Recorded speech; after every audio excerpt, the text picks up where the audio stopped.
السلام عليكم ورحمة الله وبركاته. أخباركم إيه؟ يا رب تكونوا بأفضل حال. للي ما يعرفنيش لسه، أنا مروة ودي قناتي بناقش فيها كل ما يخص الأزواج والأبناء، الزوج والزوجة، وللاستشارات الخاصة هتلاقوا لينك الانستجرام في وصف الفيديو.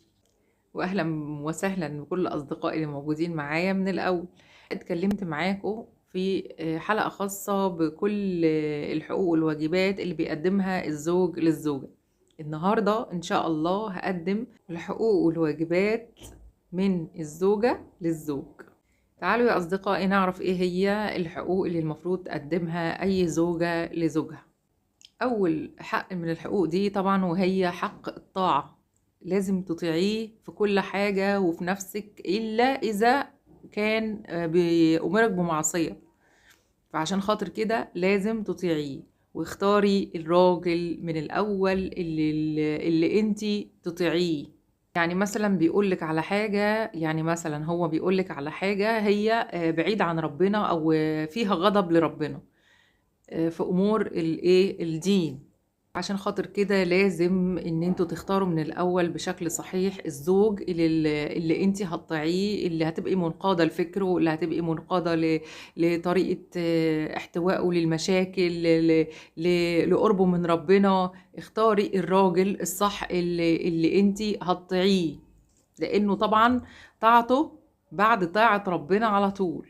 من الأمور التانية الزوجة بتعملها لإرضاء الزوج، أولا إنه لازم على الزوجة إن هي تاخد إذنه قبل الخروج. طبعا أعمال البيت كلها من طبخ وتنظيف بيت وأولاد ومسؤولية كلها قدام ربنا هتتسأل عليها. خدمة الزوجة لزوجها لوحدها عبادة. وحاجة كمان يا جماعة، يعني مثلا في على حسب ال الأعراف وعلى حسب المبادئ والقيم من مجتمع لآخر.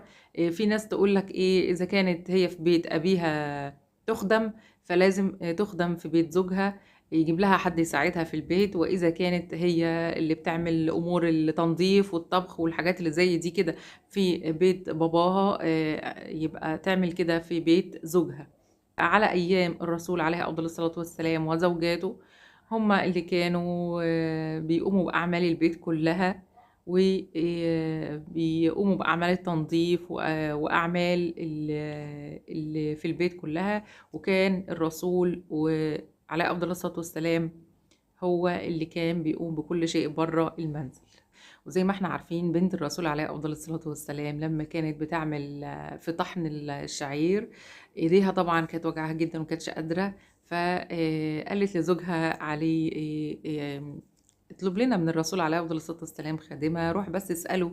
فلما سأله قال له ايه؟ ألا أدلكم على خير من ذلك؟ قال له ايه؟ حين تأوون إلى الفراش سبحوا 33 وحمدوا 33 وكبروا 34. الله اعلم بقى هتيجي مساعدات من عند ربنا، ربنا هيديهم القوه، ربنا هيديهم الصحه والعافيه عشان يخلصوا كل اللي وراهم. طبعا احنا ما نسالش، بس اهم حاجه ان احنا كلام الرسول عليه افضل الصلاه والسلام مسلم بيه ونعمل بيه. نقطه كمان، محدش يدخل بيته وهو كارهه. يعني ممكن في ناس هي مش من المحارم، هو يقولك لا بلاش منها، فاسمعي كلامه. هو مش عايز ناس تدخل لبيته وهو مش من المحارم، فهو يمنع دخولها، انتي اسمعي كلامه. الطاعة هنا يا أصدقائي طاعة مبصرة، يعني لا تناقض فيها مع سنة أو دين. إنما أمور الدنيا دي بيبقى فيها تفاهم، خد وهات. يعني فاهمين ازاي؟ يعني الطاعة اللي ما فيش فيها كلام، اللي ما بتناقضش السنة والدين، دي ما ينفعش فيها نقاش أو كلام، لأن دي حدود ربنا في الأرض. إنما أمور الدنيا يبقى فيها تناقش وتفاهم وحوار وتحاور، علشان خاطر يمكن هو شايف حاجة ممكن تضر بيكي انتي وانتي معاه انتي واولادك، فانتي حتى طريقة الكلام واسلوب الكلام معاه انتي ممكن توصلي له الحاجة اللي هي ممكن تضر مثلا باولاده او تضر بالبيت، تقولي له مثلا ايه دي الاثار الجانبية بتاعها، هتعمل كده وكده وكده وكده. فهو حتى لو ما سمعش فيها قدام هيعرف ان انتي رأيك سديد. احنا مش احسن من الرسول عليه افضل الصلاة والسلام اللي كان بيتشاور مع زوجاته وكان بياخد برأيهم. يعني من الآخر كده طاعة زوجة صالحة لزوج صالح مبنية على التفاهم والحوار والإحسان في المعاملة والمودة والرحمة والتحاور والحوار البناء، يعني اللي بيوصلوا فيه آه، للصح وبيوصلوا بيه للحاجة السليمة. طبعا الزوج هنا اللي المفروض هنسمع كلامه زوج عنده ايه، عنده مبادئ واخلاق وقيم وقريب من ربنا جدا، بيؤمر باللي ربنا قال عليه وبيبعد عن اي حاجة ربنا نهى عنها.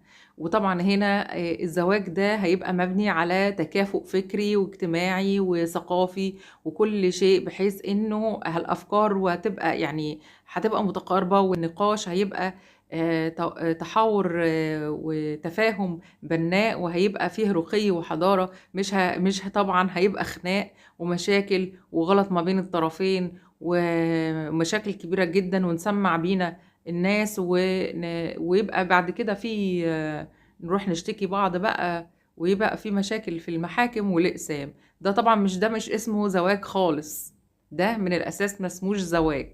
وعلى الزوجة إن هي ترضي زوجها بكل ما أوتيت وعلى قد ما تقدر وتجتهد على قد قدراتها واجتهادها. أكتر حاجة هتتسأل عليها الزوجة طبعا بعد ربنا سبحانه وتعالى اللي هي طاعة الزوج. وزي ما الرسول صلى الله عليه وسلم قال: إذا صلت المرأة خمسها وصامت شهرها وحفظت فرجها وطاعت زوجها دخلت الجنة. فكده يا أصدقائي منزلة الزوج كبيرة جدا عند ربنا، كبيرة قوي من بعد ربنا سبحانه وتعالى. وهنا طبعا مش بنتكلم عن أي زوج، الزوج اللي بيخاف ربنا بيراعي ربنا، الزوج اللي بيطيع أوامر الله، اللي بيعمل بالقرآن، اللي القرآن ماشي على الأرض، مش أي زوج. فعشان خاطر كده يعني اختاري صح من الأول، اختاري من تطيعيه من الأول في الآخر عشان تطلعي كسبانة مع نفسك ومع ربنا سبحانه وتعالى. وكان دي يا أصدقائي الحقوق اللي على الزوجة للزوج، ولو في أي حاجة سقطت مننا اكتبوها لي في التعليقات. وكان معاكم مروة مصطفى، خبير اجتماعي استشاري أسري. أتمنى تكونوا قضيتوا وقت جميل معايا، وإن شاء الله الحلقة جاية كونوا سعداء بيها.